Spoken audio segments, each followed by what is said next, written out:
I'd like to read an excerpt from my short story, A Universal Connection.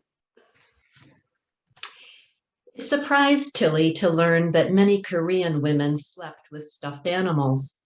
Tilly had lived in South Korea for over a year, in Dahae, a tired little city 300 kilometers from Seoul, when her university student, Ha Yoon, showed a photo of her dorm room. Its bunk bed mattresses were piled with teddy bears and plushy stuffed kittens. Tilly pointed to the stuffed animals. Is that typical? She asked. Yes, very, Ha Yoon said, then mentioned that her mother slept with a pink Snoopy dog, adding, so cute. After that, Tilly noticed them everywhere. On the subway, she spotted button-eyed sock monkeys peeking from open purses. In the park, fuzzy lemon yellow hedgehogs sat on benches beside their adult owners. Culture of cuteness. Kawaii in Japan had caught on in South Korea. It also surprised Tilly, considering that most of her time was spent teaching English, walking her foster dog, and watching one of the 6 English channels on the TV in her tiny studio apartment, that friends and family back in the US referred to her life as an adventure. Keep me posted on your adventure, they'd write in their emails.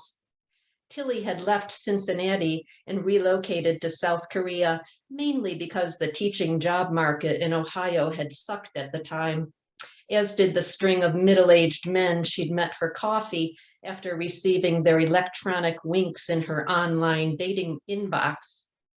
Tilly was a 39-year-old woman who taught grammar to disinterested 18-year-olds, slept alone, and shared meals with a 15-pound dachshund mix named Mr. Pitters.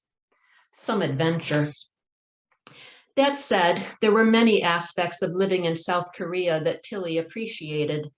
She enjoyed her students, for example, the way they called her Tilly teacher, and on Fridays wished her a nice weekend, holding their hands in front of their chests, fingers curved and thumbs touching, hand hearts. She enjoyed hiking on the abundant mountain ranges with well-maintained trails that crisscrossed the Korean peninsula like the head, heart, and lifelines of a farmer's palm. She appreciated the fast and efficient public transportation she took, the cost-effective and competent medical care she received, the temples and museums and river parks she visited, the bibimbap and sundubu stew she ate. But she felt let down.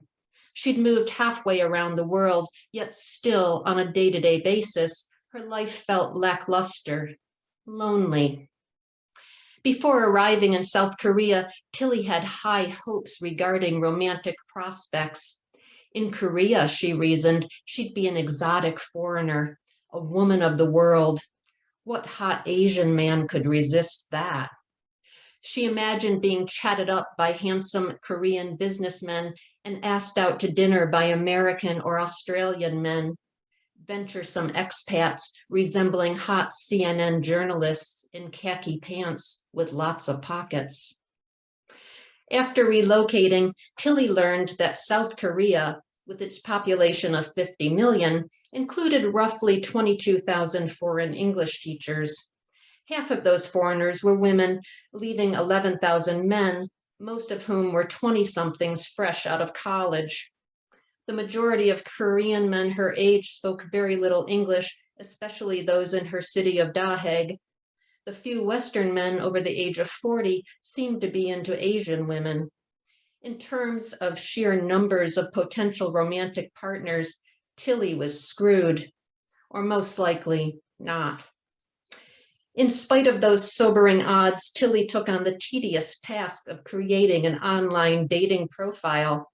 She couldn't complain about not meeting anyone if she didn't make an effort. Sitting cross-legged on her twin bed, she answered the profile building questions on BeMineInternational.com. What are you looking for in an ideal partner?